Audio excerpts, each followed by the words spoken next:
नमस्कार, मैं हूं आशुतोष त्रिपाठी और पंजाब केसरी नवोदय टाइम्स में आपका स्वागत है। आज हमारे साथ एक ऐसी शख्सियत हैं जो उत्तर भारत में काफ़ी मशहूर हैं, विशेषकर ग्रामीण क्षेत्रों में। जी हां, हमारे साथ हैं 360 खाप पालम के प्रधान चौधरी सुरेंद्र सोलंकी जी। सोलंकी जी, बहुत बहुत स्वागत है आपका। नमस्कार। नमस्कार और सबसे पहले आपके सभी दर्शकों को मेरी तरफ से राम राम। सोलंकी जी, जिस तरह से बात की जाती है और विभिन्न फैसलों को लेकर, ग्रामीण परिवेश से जुड़े हुए फैसलों को लेकर बातचीत होती है, तो खाप का नाम बड़े ज़ोर शोर से लिया जाता है। चूँकि आप उत्तर भारत की सबसे बड़ी खाप के प्रधान हैं, अध्यक्ष हैं। ये खाप संगठन किस तरह से काम करते हैं और इनका विशेष भूमिका इनकी ग्रामीण क्षेत्र में होती है या फिर शहरी क्षेत्र में भी? क्या इतिहास है खाप का? देखिए, खापों का इतिहास जो है राजा हर्षवर्धन जी के समय में शुरुआत हुई, लगभग 1500-1600 साल पहले। और तब से ही सामाजिक ताने बाने को एकजुट रखने के लिए, भाईचारे को बचाने के लिए और कहीं न कहीं समाज को एक दिशा देने का काम हमेशा खापों ने किया। और चाहे अंग्रेज़ों के खिलाफ लड़ाई लड़ने की बात हो, चाहे मुगलों के खिलाफ, हमेशा खाप पंचायतों ने समाज को बचाने के लिए, देश के योगदान देने के लिए हमेशा अग्रणी होकर इस भूमिका को निभाया। जिस तरह से, चूँकि इतिहास की बात दर्शक भी जानना चाहते हैं कि खाप जैसा आपने बताया मुग़लों के समय में भी, अंग्रेज़ों के समय में भी काम किया। जिस तरह से, चूँकि दिल्ली है और दिल्ली देश की राजधानी है और उसके आस-पास के उत्तर प्रदेश, हरियाणा और दिल्ली के गाँव में आप लोग विशेष रूप से सक्रिय रहते हैं। किस तरह से यह विकास को लेके काम करती है और सामाजिक ताने-बाने में किस तरह से योगदान है खाप का? देखिए, सामाजिक ताने-बाने को, अपनी संस्कृति, अपनी परंपराओं को बचाने के लिए खाप पंचायत हमेशा काम करती है। और जब 2 परिवारों का, 2 समाज का झगड़ा होता है तो उसको बैठ के सुलझा के खाप पंचायतें उसको प्यार से सुलझा देती है। और सबसे बड़ी बात, जब आप न्यायालय में जाएँगे तो एक पक्ष आपसे नाराज़ होगा और एक खुश होगा। लेकिन जब खाप पंचायतें बैठती हैं तो दोनों पक्ष वहाँ से खुश होकर जाते हैं और न्याय करने का काम खाप पंचायतें करती हैं। सोलंकी जी, आप कितने समय से खाप के अध्यक्ष के रूप में कार्य कर रहे हैं और क्या ये इसके चुनाव होते हैं या किस तरह से इस संगठन को आगे बढ़ाया जाता है? देखिए, हमारी जो खाप है, लगभग 3 वर्ष पहले मैंने इस ज़िम्मेवारी को सँभाला। उससे पहले मेरे पिताजी चौधरी रामकर्ण सोलंकी जी लगभग 15-16 साल इस पद पर रहे। और उससे पूर्व में जाएँ तो मेरे दादाजी चौधरी रिज़क राम जी, जिसको सब हर कोई लोग जानते हैं, वो लगभग 25-26 साल इस पद पर रहे।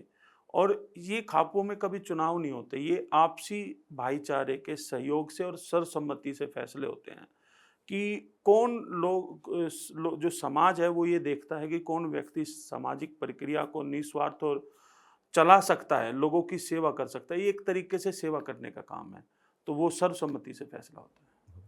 सोलंकी जी, चूँकि दिल्ली देश की राजधानी है और तरह-तरह की समस्याएँ भी हैं, विशेष रूप से यहाँ के ग्रामीण क्षेत्र में भी कई तरीके की दिक्कतें हैं, चाहे वो बेसिक नीड्स की बात हो, मूलभूत सुविधाओं की बात हो या फिर शहरीकरण के इस दौर में वहाँ पर आधुनिकीकरण ना होने की बात हो, खेल, अस्पताल या तरह-तरह की और सुविधाएँ। क्या लगता है आपको कि कितना कुछ हुआ है और कितनी ज़रूरत है? देखिए, सबसे बड़ा दुर्भाग्य दिल्ली के गाँवों का है। यहाँ पर जो कानून लागू हैं, वो अंग्रेज़ों के समय से चले आ रहे हैं। उनमें समय-समय पर बदलाव हुआ, लेकिन बहुत सारे बदलाव होने बाकी हैं। और पिछले 70-72 साल में कोई भी सरकारें आई हों, उन्होंने ग्रामीण पृष्ठभूमि की तरफ उतना ध्यान नहीं दिया जितना देना चाहिए था। छोटी-छोटी समस्याएँ हैं जिनको लेकर आज भी ग्रामीण जूझ रहे हैं। जब मैंने ये ज़िम्मेवारी सँभाली, तो मुझे इस चीज़ का एहसास हुआ और मैंने सबके सहयोग से, हमारे जितने भी 34 तप्पे और हमारे सभी गाँव के जो प्रमुख लोग हैं और सब लोगों का साथ लेकर, हमने 3 सितंबर 2023 को एक बड़ी पंचायत पीरागढ़ी के अंदर की। और वही 11 मुद्दे जो लगातार 70 सालों से चले आ रहे हैं।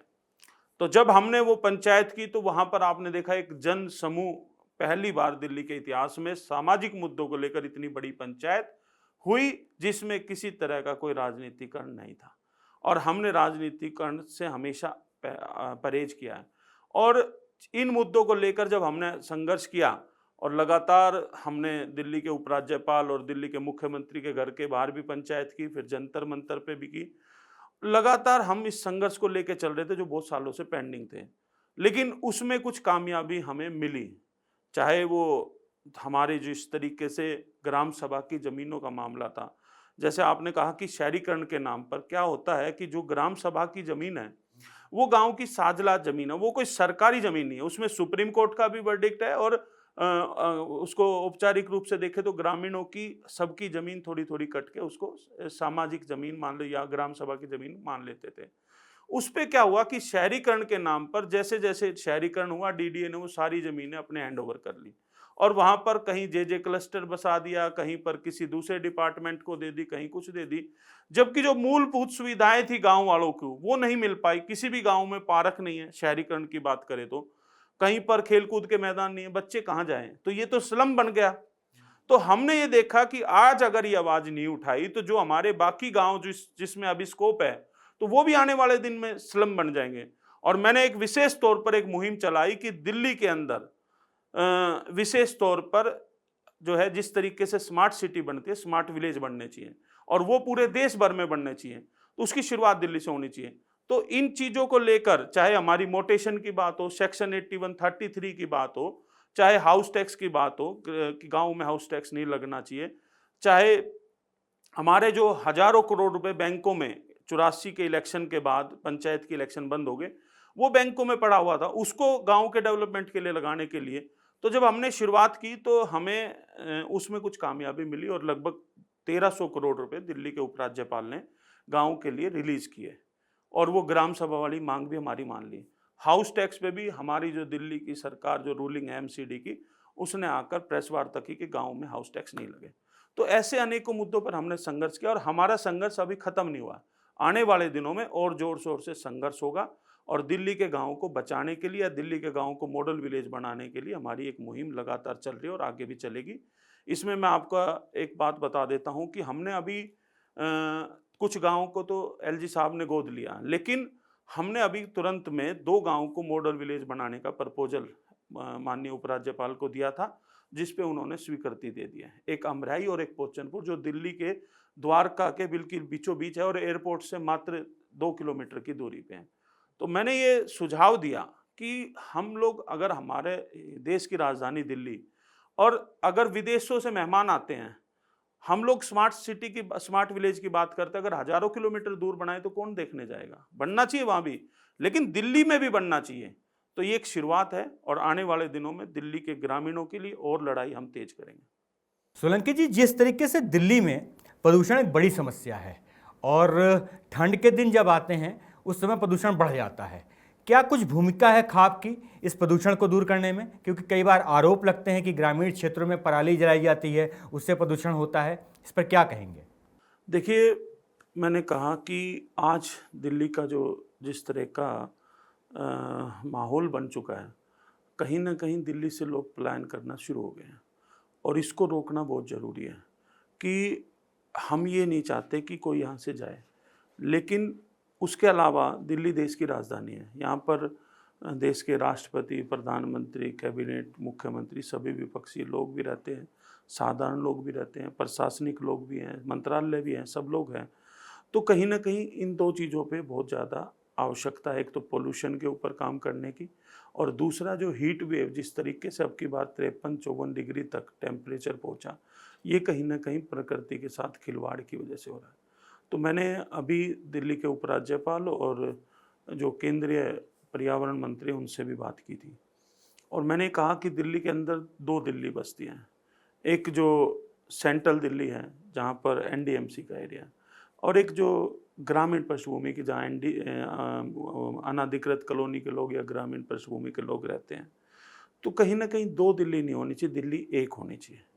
वहाँ पर भी हरियाली के लिए काम करना चाहिए और आगे आने वाले टाइम में पॉल्यूशन को रुकावट करने के लिए या पॉल्यूशन पे कंट्रोल पाने के लिए एक तो वहाँ पर जितना हो सके हमने अभी पीछे एक अभियान चलाया था कि ज़्यादा से ज़्यादा पेड़ लगाने चाहिए और हम लोग कर रहे हैं, लेकिन उसके साथ साथ सरकार भी उस पर काम करे और जिस तरीके से दिल्ली के अंदर आप घुसते हैं तो आपको अलग ही नज़ारा नज़र आता है कि कहीं दूसरी जगह आ गए। तो हमें ये है कि कहीं ग्रामीण पृष्ठभूमि को कभी भी शहरों से अलग नहीं रखा जाए, वहाँ पर बल्कि और ज़्यादा सरकार का फोकस होना चाहिए। तो हमने अभी 2-3 जगह उनको बताई है कि भई यहाँ पर हम लोग एक फ़ॉरेस्ट की तरफ से टूरिस्ट पैलेस कर सकते हैं, या जो सड़कें हैं वहाँ पर ज़्यादा से ज़्यादा पेड़ लगा सकते हैं, और उनका देख-रेख के लिए सरकार भी और ग्रामीण मिलकर उस भूमिका को निभाएँ। क्योंकि ये एक गंभीर विषय है, अगर आज इस पे काबू नहीं पाया तो आने वाले दिनों में दिल्ली में रहना मुश्किल हो जाएगा। चौधरी जी, जैसे आप लोग समाज के कल्याण के लिए काम करते हैं, तो कई के बार दिक्कतें आती हैं, चाहे वो जल भराव की दिक्कत हो, चाहे वो दूसरी तरह की दिक्कत हो। किस तरह से आप लोग उस संगठन के माध्यम से जनता के लिए काम करते हैं? सबसे ज़्यादा जनता से कनेक्ट तो हम लोग रहते हैं, क्योंकि किसी के सुख-दुःख में या किसी की कोई समस्या हो तो मैं, आपने मेरा देखा, मैं उठ के चल देता हूँ लोगों के साथ। और आज जिस तरीके से आपने कहा जल भराव की समस्या है, मुझे बड़ा दुर्भाग्य होता है इस बात का कि मेरी बात को कोई अन्यथा ना ले। दिल्ली की जो कैपेसिटी है वो लगभग 50 लाख की है, और दिल्ली की आबादी हो चुकी है आज की डेट में 3 करोड़ 25 लाख के आसपास। तो इस पे सरकारों ने समय-समय पे काम करना चाहिए था। जो आज सीवरेज की बात करें या पानी की बात करें, तो वहाँ पर जो उस उन लगभग 40 साल पहले जो लाइन डली, उन्हीं पे काम चल रहा है। बड़ी लाइन की मैं बात कर रहा हूँ। या जो गलियों में छोटी-छोटी लाइन डाल दी, तो वो छोटे-छोटे पुराने-पुराने पाइप पड़े हुए हैं। तो इन सब पे फोकस करने की बहुत आवश्यकता है सरकारों को। सरकारें सिर्फ़ चुनाव लड़ें, वोट हासिल करें और फिर 5 साल भूल जाए, ऐसा नहीं होना चाहिए। कोई भी सरकारें हों, लोगों ने उनको चुन के भेजा है, लोगों के लिए उनको काम करना चाहिए। और विशेष तौर पर दिल्ली, मैं आपको फिर कह रहा हूँ, आपके चैनल के माध्यम से बड़े गंभीरता से कह रहा हूँ कि आज अगर दिल्ली पे ध्यान नहीं दिया गया, तो कहीं न कहीं आने वाले दिनों में दिल्ली कोलैप्स की तरफ जा रही है। उस पे विशेष तौर पे सरकारों को, चाहे केंद्र की सरकार हो, चाहे दिल्ली की सरकार हो, विशेष फोकस करने की ज़रूरत है। सोलंकी जी, विकास की बात हो गई, समाज कल्याण की बात हो गई। ख़्वाब को लेकर चर्चा रहती है और कई बार उस पर विवाद होते हैं, बातें होती हैं। ऑनर किलिंग एक विषय है, जिसको लेकर जब कभी किसी तरीके की घटना होती है तो उसमें वो ऑनर किलिंग जैसा एक नाम आता है, फिर ये ख़्वाब भी उससे जुड़ जाती है। तो क्या बेसिकली ख़्वाब इसको लेकर कितनी गंभीर है और किस तरीके से ये समाज में इसका नाम चल गया ऑनर किलिंग और वो ख़्वाब से जुड़ गया?